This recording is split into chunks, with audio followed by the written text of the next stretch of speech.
ओम नमो भगवते वासुदेवाय नमो नमः। आज 9वां अध्याय मार्कंडेय जी का माया दर्शन।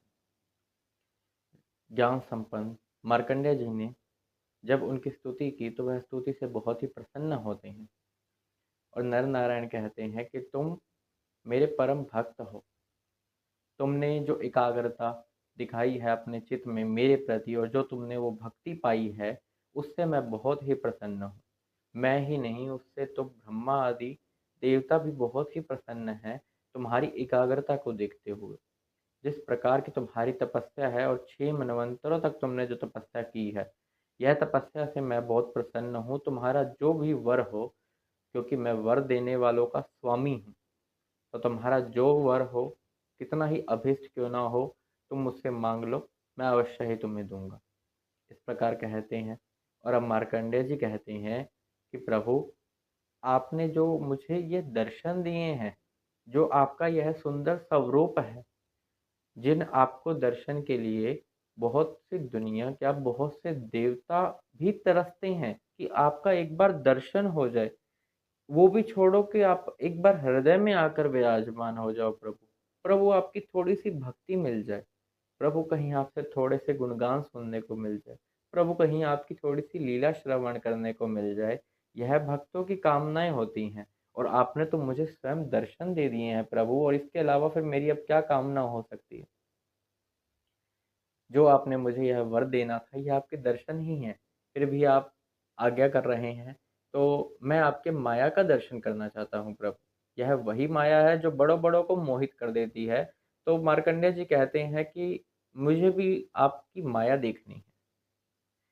मानते हैं कि मार्कंडेय जी बहुत तपस्वी थे, लेकिन भगवान की माया को कोई जान सके ऐसा तो ना कोई हुआ है और शायद ना कोई होगा।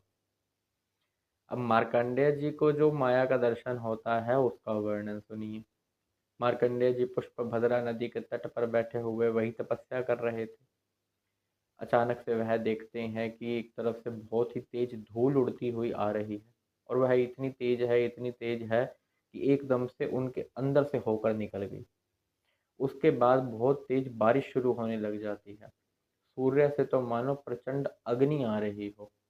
देखते ही देखते चारों ओर कहीं पर बारिश हो रही है, कहीं अपना बहुत तेज बादल आए हुए हैं, कहीं बहुत बिजली कड़क रही है, इतनी जोर से ध्वनि हो रही है। वह कहीं ना कहीं एक बार तो देखकर हैरान हो जाते हैं। कहते हैं यह तो प्रलय काल लग रहा है। समुद्र से इतनी बाढ़ उठकर एक साथ आती है कि वह सब कुछ अपने अंदर समा लेती है। सब कुछ यानी यह नहीं कि जो घर परिवार आश्रम या पेड़ पौधे थे, पूरी पृथ्वी। पृथ्वी ही नहीं, उनको तो अब ज्ञात नहीं रहता कि पृथ्वी में आकाश कहाँ है और यह पृथ्वी कहाँ है।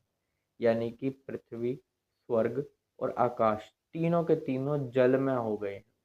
वो माया का दर्शन करवा रहे हैं भगवान। ये तीनों इतने जल में हो गए हैं कि कहीं कुछ पता नहीं लग रहा। और मार्कंडेय जी यह सब देख रहे हैं कि बाकी के जो जीव हैं, स्वेदज, अंडज, उद्भिज, जरायुज, यह सभी बड़े ही व्याकुल हैं, और वो भी अब व्याकुल हो गए हैं। मार्कंडेय जी सोच रहे हैं मैं क्या करूं, घबरा रहे हैं। कहीं से कोई जानवर है तो वो आपस में लड़ रहे हैं और वो उनका शिकार भी बन जाते हैं। कभी वह मर जाते हैं, कभी वह फिर जी उठते हैं।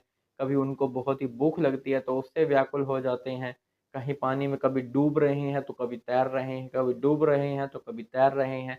इस प्रकार से देखते देखते उन्हें एक बरगद का पेड़ दिखता है। उस बरगद के पेड़ पे ईशान कोण की एक डाली पर एक शिशु है, और वह शिशु सांवला सलोना और बड़ा ही सुंदर है। जब वह उनके पास जाकर ऐसे देख रहे हैं कि यह शिशु कितना सुंदर है। इसकी आंखें तो मानो इस प्रकार हैं जैसे कि अभी कमल खिला हो तब जो कमल दिखता है, ऐसे इसकी आंखें और चरण कमल है। इतना सुंदर इसका रूप है, छाती इसकी चौड़ी है, मुख इसका बहुत सुंदर है। इस प्रकार से देखते हुए वह चाहते हैं कि वह उन्हें उठा ले, क्योंकि वह शिशु का जैसा वो खेलता हुआ सा नजर आ रहा है कि मानो अपने दोनों हाथ से पांव पकड़कर अपना ही अंगूठा वह शिशु चूस रहा है। यह इसी प्रकार है कि वह तो अब भगवान की ही माया है, तो वह भी भगवान ही है।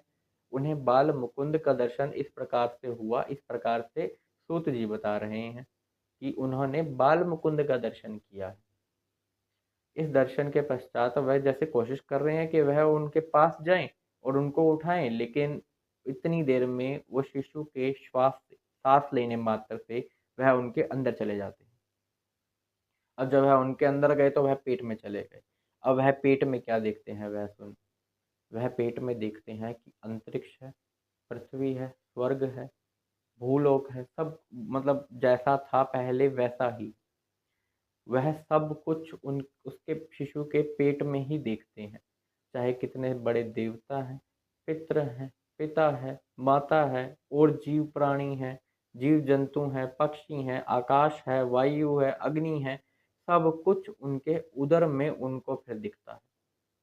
वहाँ फिर वह हैरान हो रहे हैं, कह रहे हैं अब यह मुझे फिर क्या देखना पड़ रहा है, अभी मैं समुद्र से निकल के आया हूँ और अब मुझे इस उदर के अंदर इतना कुछ दिख रहा है, मैं श्वास के जरिए इसके अंदर आ गया। वो जैसे ही प्रयास करते हैं कि वह कुछ जान सके, लेकिन जानना तो दूर, वह वही श्वास के जरिए फिर उसी टाइम बाहर आ जाते हैं। फिर वह देखते हैं कि प्रलय काल चल रहा है, समुद्र बहुत तेज होया पड़ा है, वह सब कुछ अपने अंदर समाने में लगा हुआ है। जब उनको यह ज्ञात होता है कि हाँ मुझे माया का ही दर्शन हो रहा है भगवान की, फिर वह देखते हैं कि बरगद का पेड़ एक टीले पर है। अब बरगद के पेड़ के पास फिर जाते हैं। पहले उस शिशु को देख रहे थे, अब वो भी अंतर्धान हो गए, अब वो शिशु भी नहीं है।